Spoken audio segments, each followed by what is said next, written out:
بسم اللہ الرحمن الرحیم۔ پیارے دوستو، آپ کو یہ سن کر حیرانی ہوگی کہ حضرت آدم علیہ السلام سے پہلے اس دنیا میں 28 قسم کی مخلوقات آباد تھیں۔ سائنسدانوں کا کہنا ہے کہ حضرت آدم علیہ السلام کی پیدائش سے پہلے بھی اس دنیا میں زندگی موجود تھی۔ جنات کے بارے میں تو سبھی جانتے ہیں کہ وہ انسانوں سے بھی پہلے اس دنیا میں آباد تھے۔ جنات پہاڑوں، میدانوں، ہر جگہ قبیلوں کی شکل میں آباد تھے۔ سائنسدانوں کا کہنا ہے کہ اس زمین پر حضرت آدم سے بھی کروڑوں سال تک پہلے ڈائناسور نے حکومت کی۔ بہت عرصے تک وہ اس دنیا میں رہے اور پھر انسانوں کی آمد کے ساتھ ساتھ ڈائناسور کی نسل ختم ہوئی۔ سوال یہ پیدا ہوتا ہے کہ یہ دنیا کیسے بنی؟ سب سے پہلے کس کو پیدا کیا گیا؟ زمین کو اللہ نے کب پیدا کیا اور آخر اللہ نے انسانوں کو پیدا ہی کیوں کیا؟ وہ کون سی 28 مخلوقات ہیں جو حضرت آدم سے پہلے اس دنیا میں آباد تھیں؟ ان سب سوالات کے جوابات جاننے کے لیے ویڈیو کو پورا لازمی دیکھیے۔ اس میں کوئی شک نہیں کہ زمین و آسمان بلکہ اس کائنات کی ہر چیز اللہ ہی نے پیدا فرمائی ہے۔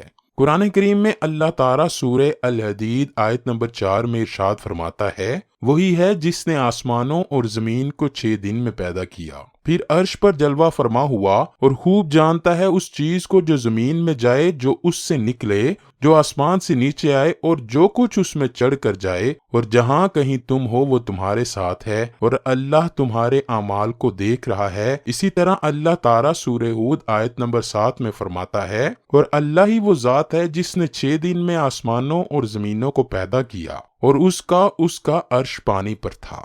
امام احمد بن حنبل نے روایت بیان کی ہے کہ رسول اللہ صلی اللہ علیہ وآلہ وسلم سے کسی صحابی نے پوچھا، اے اللہ کے رسول، آسمانوں اور زمین کو پیدا کرنے سے پہلے ہمارا پروردگار کہاں تھا؟ رسول اللہ نے فرمایا، ایمان میں تھا، یعنی اللہ کے سوا تب کچھ نہ تھا، نہ اس کے اوپر ہوا تھی نہ اس کے نیچے ہوا، مطلب یہ کہ کچھ نہ تھا، پھر اس نے پانی پر اپنا عرش پیدا کیا۔ گویا یہ تھی مخلوق کی ابتدا۔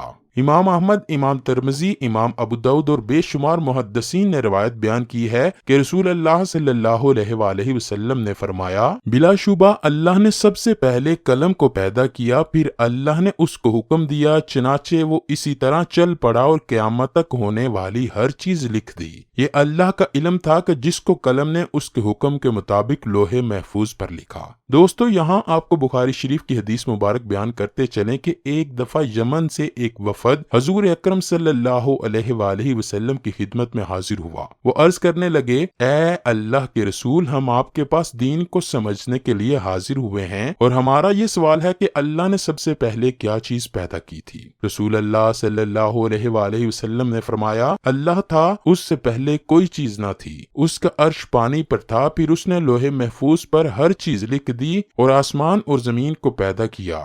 یعنی ابتدا میں پانی پر عرش کی تخلیق ہوئی، پھر قلم کی پیدائش ہوئی، اس نے سب کچھ لکھ دیا۔ علماء کرام کا کہنا ہے کہ قلم کے فوراً بعد لوح محفوظ کو پیدا کیا گیا، چنانچہ قلم نے لوح محفوظ پر ہر چیز کو لکھ دیا۔ اس کے بعد کائنات کی باقی مخلوقات اور آسمان و زمین کی پیدائش وجود میں آئی۔ دوستو، اب سوال یہ پیدا ہوتا ہے کہ اللہ نے جو چیزیں سب سے پہلے پیدا کی ان کی ترتیب کیا ہے؟ مطلب پہلے کس کو پیدا کیا، بعد میں کس کو؟ تو اس بارے میں مسلم شریف میں حضرت ابو ہریرہ سے روایت ہے کہ رسول اللہ صلی اللہ علیہ وآلہ وسلم نے میرا ہاتھ پکڑا اور فرمایا، اللہ نے ہفتے کے دن مٹی کو پیدا کیا، اتوار کے دن زمین اور پہاڑ، پیر کے دن درخت، منگل کے دن تکلیف، مصائب، جراثیم اور بیماریاں، اور بدھ کے دن نور کو، جمعرات کے دن زمین میں چھپایوں کو پھیلا دیا، اور تمام مخلوقات میں جمعے کے دن کی آخری گھڑیوں یعنی عصر سے رات کے درمیان حضرت آدم علیہ السلام کو پیدا کیا۔ مطلب یہ ابتدائے آفزین میں جن مخلوق کی تخلیق ہوئی ان میں آخری مخلوق انسان تھا۔ اس حدیث میں مختلف حالات کو نہایت وضاحت سے بیان کیا گیا ہے، جس سے بخوبی پتہ چلتا ہے کہ ابتدائی مخلوقات کی تخلیق کیا تھی۔ ان میں سے آخری نمبر حضرت آدم علیہ السلام کا تھا، جبکہ حضرت آدم نسل انسانی میں سب سے پہلے اور تمام انسانوں کے باپ ہیں۔ انسان سے پہلے فرشتے اور جن پیدا ہو چکے تھے۔ صاحب عقل مخلوقات میں سب سے پہلا نمبر فرشتوں کا، دوسرا نمبر جنوں کا اور آخری نمبر انسانوں کا ہے۔ مختلف زمانوں میں کئی ہزار سال عجیب و غریب مخلوقات یہاں آباد رہیں۔ جنات کے بارے میں تو سبھی جانتے ہیں کہ حضرت آدم علیہ السلام سے پہلے وہ آباد تھے۔ اللہ نے زمین پر جنات کو حکمرانی دی جو آگ سے پیدا کیے گئے تھے، اور آسمانوں پر نور سے پیدا کیے گئے فرشتے و ملائکہ تھے۔ وہ ہر وقت عبادت الہی میں مصروف رہتے۔ جنات آگ سے پیدا ہونے کی وجہ سے آتش مزاج کے حامل تھے۔ سرکشی، بغاوت، دنگا فساد اور خون ریزی ان کی سرشست میں شامل تھا۔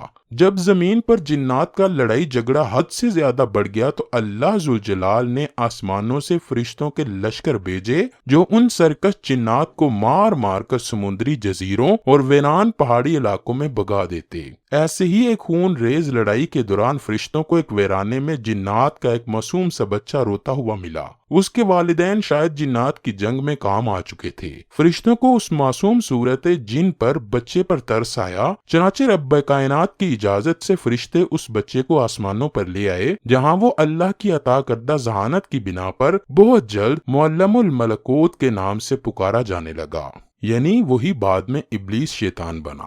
حضرت سعید بن مسیب فرماتے ہیں کہ یہ آسمان دنیا میں فرشتوں کا سردار تھا۔ یہاں یہ بات قابل ذکر ہے کہ جنات سے پہلے یا بعد میں یا انہوں کے ساتھ ہی 27 مخلوقات اور تھیں جو زمین پر اس وقت آباد تھیں۔ یہاں یہ سوال پیدا ہوتا ہے کہ حضرت آدم تو آسمان سے زمین پر تشریف لائے، لیکن زمین پر موجود دوسرے جانور کہاں سے آئے؟ انہیں تو جنت سے نہیں اتارا گیا۔ کیا وہ اسی کرۂ ارض پر پیچیدہ خلیات کے باہمی ربط کا نتیجہ نہیں؟ دوسرا سوال یہ ہے کہ دماغ کے علاوہ جسمانی طور پر انسان اور جانوروں میں کوئی فرق بھی تو موجود نہیں۔ کیا ان کے معدے، دل، گردے، جگر اور دیگر اعضاء انہی اصولوں پر کام نہیں کرتے جیسا کہ انسان میں ہیں؟ انسانوں سے پہلے جنات کے علاوہ جو 27 مخلوقات موجود تھیں، ان میں قابل ذکر بن، پھر خن اور پھر من دنیا میں آباد رہے۔ علامہ ابن کثیر نے البدایہ والنہایہ میں لکھا ہے کہ بن و خن زمین میں رہتے تھے، وہ سرکش ہو گئے تو اللہ نے جن بھیجے جنہوں نے بن و خن کو زمین سے نکال دیا۔ یہاں یہ بات یاد رکھیں کہ ان سب کو قتل نہیں کیا گیا بلکہ زمین کے حدود سے نکال دیا گیا۔ ممکن ہے وہ کسی اور زمین یا کسی اور سیارے پر آباد ہو چکے ہوں اور وہی خلائی مخلوق ہوں۔ اس کے بعد پھر جنات نے سرکشی کی تو فرشتوں نے ان کو قتل کیا، اور پھر جس کے لیے زمین کی تخلیق کی گئی یعنی حضرت انسان، اسے پھر پیدا کیا گیا۔ علامہ مسعودی نے لکھا ہے کہ انسان سے پہلے 28 قسم کی مخلوقات زمین پر آباد تھیں، اور علامہ شہاب الدین نے بھی المسترف میں لکھا ہے کہ 28 قسم کی مخلوقات آباد تھیں، اور ان میں سے کچھ پروں والی مخلوق تھی جن کی زبان بجنے جیسی تھی، کچھ کے 2 جسم، ایک سر تھا، ایک جسم شیر سا اور ایک پرندے سا، اور ان کے بال اور ناخن تھے، کچھ کے 2 سر یعنی ایک آگے کی جانب اور دوسرا پیچھے کی جانب تھا، کچھ نصف انسان جیسے تھے اور ان کی کئی ٹانگیں تھیں، کچھ کا منہ انسان سا اور پیٹھ کچھوے جیسی اور سر میں سینگ ہوتے تھے، کچھ کے سفید بال اور گائے جیسی دم تھی، کچھ کے ناخن خنجروں کی طرح اور لمبے لمبے کان ہوا کرتے تھے۔ علامہ مسعودی نے ایک جگہ لکھا ہے کہ آدم علیہ السلام سے پہلے 120 مخلوقات آباد تھیں، لیکن اصل میں وہ 28 ہی تھیں۔ باہم شادی کی وجہ سے وہ مزید الگ الگ ہوتے گئے اور یوں 120 عجیب و غریب مخلوقات بن گئیں، اور پھر سب سے آخر میں حضرت انسان کو پیدا کیا گیا جو سب مخلوقات میں سے حسین و جمیل ہے۔ اللہ رب العزت نے فرمایا، ہم نے انسان کو سب سے اچھی صورت میں پیدا کیا۔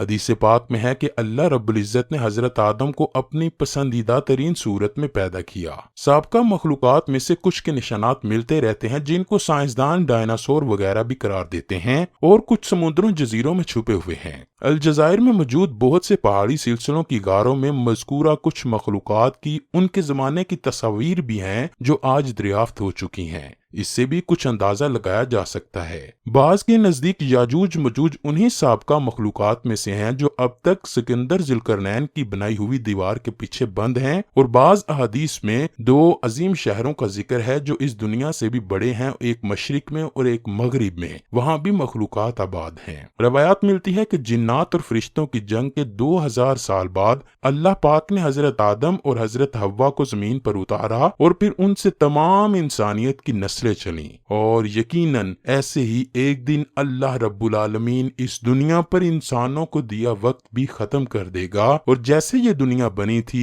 ایک دن ویسے ہی ختم ہو جائے گی۔ آخر میں دعا ہے کہ اللہ پاک ہم سب کو موت سے پہلے نیک عمل کرنے کی توفیق دے، ہمیں رسول اکرم صلی اللہ علیہ وآلہ وسلم اور ان کی پاک آل سے سچا و پکا عشق عطا فرمائے۔ کمنٹ سیکشن میں آمین ضرور لکھیے گا۔